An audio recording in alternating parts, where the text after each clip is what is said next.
देखिए, जहाँ सारे जगह की रामनवमी समाप्त हो जाती है, वैसे में हजारीबाग की रामनवमी शुरू होती है। आज दसवीं का दिन है और हजारीबाग की परंपरा रही है कि दसवीं के दिन जो रामनवमी का स्टार्ट होता है, जो दसवीं के रात में जो जुलूस स्टार्ट होता है, वो एकादशी तक चलती है। अभी हम ये झंडा चौक के सामने जो जामा मस्जिद है, वहाँ पे मौजूद है, जहाँ से सारे जुलूस होकर निकलती है।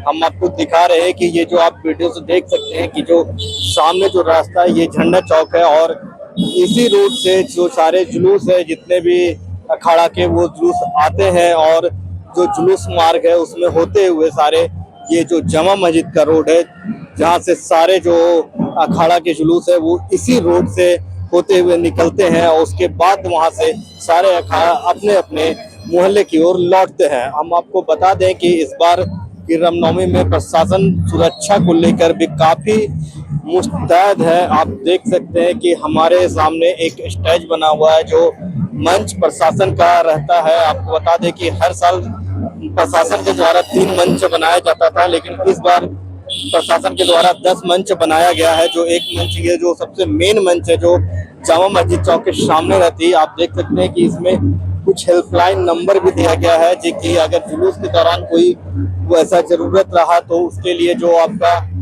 मेडिकल टीम का नंबर हो, या फिर एम्बुलेंस के लिए हो, या फायर ब्रिगेड टीम के लिए नंबर हो, या फिर नगर निगम से जुड़ी कोई समस्याएं हो उसके लिए नंबर हो, या फिर आपको बता दें कि जो बिजली ऑफिस है, अगर किसी तरह का दिक्कत है तो बिजली ऑफिस का भी नंबर प्रशासन के द्वारा यहाँ पे लगाया गया है, जो होर्डिंग है उसमें। और आपको हम दिखाते हैं कि मंच के ऊपर भी लिए चलते हैं कि प्रशासन की क्या क्या तैयारियां हैं। प्रशासन जो इस बार जुलूस में जो निगरानी रखी हुई है, आपको बता दें कि जो प्रशासन द्वारा इस बार निगरानी रखी जा रही है वो थोड़ा सा टेक्निक का बहुत ज्यादा यूज किया गया है। जैसे कि हर बार होता था कि सिर्फ यहाँ मंच से ही निगरानी किया जाता था, लेकिन आपको बता दें कि इस बार जो सारे जुलूस है, सारे जुलूस में जीपीएस सिस्टम लगाया हुआ गया है, जिसका मॉनिटरिंग यहाँ जो मेन मंच है वहां से और सीसीआर कंट्रोल रूम से मंच का संचार जो भी मॉनिटरिंग की जाएगी। आप देख सकते हैं कि यहाँ पे जो जुलूस मार्ग है उसमें जो सीसीटीवी कैमरा लगे हुए हैं, उनका सारा पे यहाँ पे एलईडी स्क्रीन पे सारा विजुअल देख रहा है कि। और एक और आप स्क्रीन देख सकते हैं कि जिसमें आपको दिखाया जा रहा है कि जो जुलूस है जिसमें जीपीएस लगे रहेंगे, वो इसी एलईडी स्क्रीन पे सारे जीपीएस के थ्रू ट्रैक होते रहेंगे। आपको बता दें कि ये जीपीएस का जो सिस्टम है वो इस बार जुलूस के लिए और हजारीबाग के लिए नया चीज है, कि जिससे सारे जुलूसों की जानकारी यहाँ बैठे बैठे मॉनिटरिंग होती रहेगी। और आपको ये जो मंच है जो जामा मस्जिद के सामने, वहां से ही दिखा सकते हैं। आप देख सकते हैं कि यहाँ कैसे जो भी इस शहर में जुलूस है जिसमें जीपीएस सिस्टम लगाया गया है, वो इस एलईडी स्क्रीन पे दिख रही है कि जितने भी जुलूस है कि कौन से जुलूस किस रोड पे है, कहाँ पे खड़े हैं।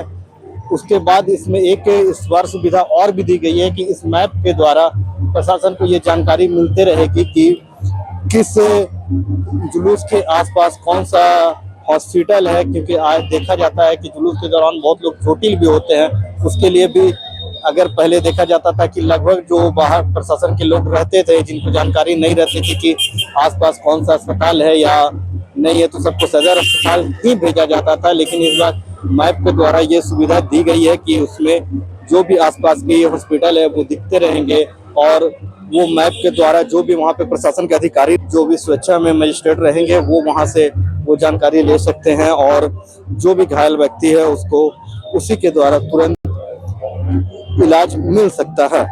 ऐसे में ये हजारीबाग प्रशासन के लिए बहुत अच्छी पहल है, जो इस बार देखने को हजारीबाग के लोगों को मिल रही है। आपको बता दें कि ये जो मंच है जामा मस्जिद के सामने लगी हुई है, और यहीं से प्रशासन सारे मॉनिटरिंग कर रही है। आप देख सकते हैं कि अभी शहर में एक पहला जो जुलूस है वो भी इंटर कर रहा है, और ऐसे धीरे धीरे करके और भी जो जुलूस है अभी इस मार्ग पे पहुंचेंगे। इस मार्ग से झंडा चौक से बड़ा खड़ा वाला रोड, बड़ा खड़ा से जादू बाबू चौक होते हुए महावीर मंडल होते हुए वो जो ग्वाटोली का जुलूस मार्ग है, उस रास्ते से होते हुए ये वापस कल तक जो जामा मस्जिद के रोड है उसमें ये जुलूस जाएंगी और उसी के और ये जुलूस इसी जामा मस्जिद के रोड से गुजरेंगी। देखिए ये झंडा चौक है और जो जुलूस मार्ग है इन्हीं सब चौकों से गुजरती है। कि आपको हम बता दें कि जैसे कि अभी आपको हम बताएं कि पहला जुलूस आ रही है वो अभी इन्हीं मार्गों से होते हुए इस रोड से ठाकुरबाड़ी की ओर जाएगी और वहां से फिर जादू बापू चौक होते हुए महावीर स्थान रास्ते होते हुए गोटोली के रास्ते होते हुए ये जुलूस वापस आएगी। और उसके बाद जो जामा मस्जिद क्रॉस करने का जो हर जुलूस का रास्ता है वो फिर उसी रास्ते धीरे धीरे जामा मस्जिद रोड क्रॉस करेगी और उसके बाद फिर आगे बढ़ेगी। आपको बता दें कि जो जामा मस्जिद क्रॉस करने के बाद जो जुलूस बढ़ती है और वहां से फिर वो धीरे धीरे अपने फिर जो मोहल्ले हैं वहां पे वापस होती है। अभी हम आपको सुनाते कि हजारीबाग सांसद ने भी से भी हमारी बात हुई, उन्होंने क्या कुछ कहा आपको हम सुनाते हैं। का प्रतीक का त्यौहार है और हर सनातनी के हाथ में कोई न कोई अस्त्र शस्त्र रहे। सनातनी जो है अपने अस्त्र से अपने धर्म की रक्षा करे, उसको खेले कूदे। आज पूरा राम जन्मोत्सव हम लोग मनाएं, सब लोग संयम बरत करके और आपस में सौहार्द बना करके इस महान पर्व को और महान बनाए, ऐसा हम लोग चाहते हैं। देखिए हजारीबाग सांसद ने जो अभी रामनवमी को लेके अपना कार्यालय की उद्घाटन किया है उसके बाद मनीष जायसवाल ने क्या कुछ कहा आपको हम सुनाए। ऐसे में आपको हम बता दें कि आज मनीष जायसवाल के कार्यालय के उद्घाटन में रांची के भैरव सिंह भी आए हुए थे, उन्होंने क्या कुछ कहा आपको हम सुनाते हैं। हजारीबाग की रामनवमी केवल भारत नहीं अपितु संपूर्ण विश्व में जो है प्रसिद्ध है, इंटरनेशनल रामनवमी के नाम से जाना जाता है। परंतु मेरा आग्रह यही है कि भगवान रामचंद्र जी के चरित्र को अपनाने की आवश्यकता है। जिस प्रकार भगवान श्री रामचंद्र जी एक सच्चा नेतृत्व करता थे, एक सच्चा पुत्र थे, एक भाई, एक पति, एक मित्र कैसा होता है इसका उदाहरण भगवान श्री रामचंद्र जी ने संपूर्ण विश्व को दिया। आज हम केवल भगवान राम की प्रतिमा के आगे अगरबत्ती और दिया दिखाने का काम करते हैं, इससे नहीं होगा।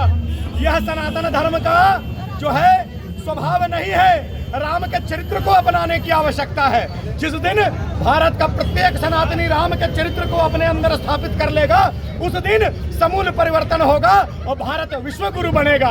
इसलिए आपके चैनलों के माध्यम से मैं आग्रह करता हूं समस्त विश्व से भगवान राम के चरित्र को अपनाइए। और जिस प्रकार भगवान राम ने उदाहरण दिया कि एक महिला पे गलत दृष्टि डालने वाले रावण को समूल केवल नाश नहीं किया, उसके पूरे लंका को जला करके आ गए।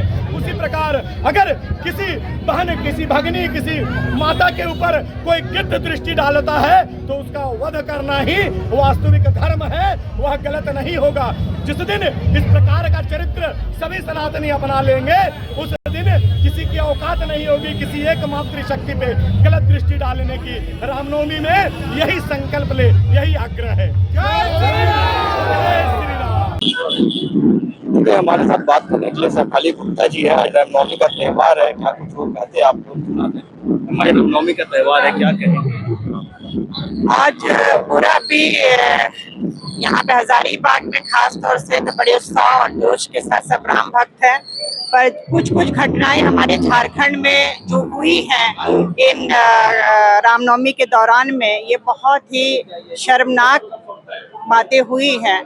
और इसमें जो एक बच्चे के साथ जो निर्मम हत्या हुई है वो हम खास तौर से हम महिलाओं लोगों के लिए ये बहुत ही आघात हुए हैं हम लोग।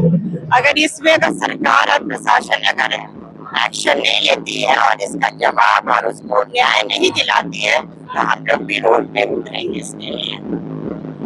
जा रहा कि हजारीबाग का नवमी का जिस तरह से माहौल रहता है, कल नवमी का दिन था, कल भी शहर में कुछ घटनाएं हुए हैं, उसमें क्या कहना? मैं बार बार यही कह रही हूँ, शर्मनाक इस तरह की घटना हो रही है। शासन भी चुप बैठे हुए हैं और सरकार भी चुप बैठी हुई है। ये तो जनता न्याय दिलाएगी कि क्या होगा आगे। देखा जा रहा है कि हजारीबाग रामनवमी जुलूस में महिलाएं ये हमारा परंपरा चला आ रहा है कि हम शास्त्र में बहुत ही निपुण थे। थोड़ा बहुत हमने पाश्चात्य की तरफ बढ़ गए थे, पाश्चात्य की तरफ आज के डेट में कला को और पारंपरिक को बचाने में लगे हुए हैं।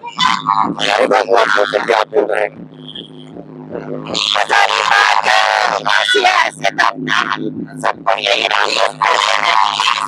जन कल्याण हो, सभी धर्मों का जय हो। और मैं बाकी समुदाय से भी यही अपेक्षा करती हूँ कि वो लोग भी इसी तरह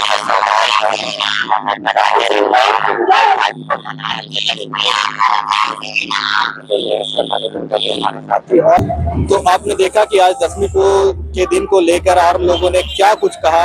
ऐसे ही हम आपको और भी जो जुलूस अभी शहर में प्रवेश करेंगे वो भी हम आपको दिखाते रहेंगे। तब तक के लिए धन्यवाद।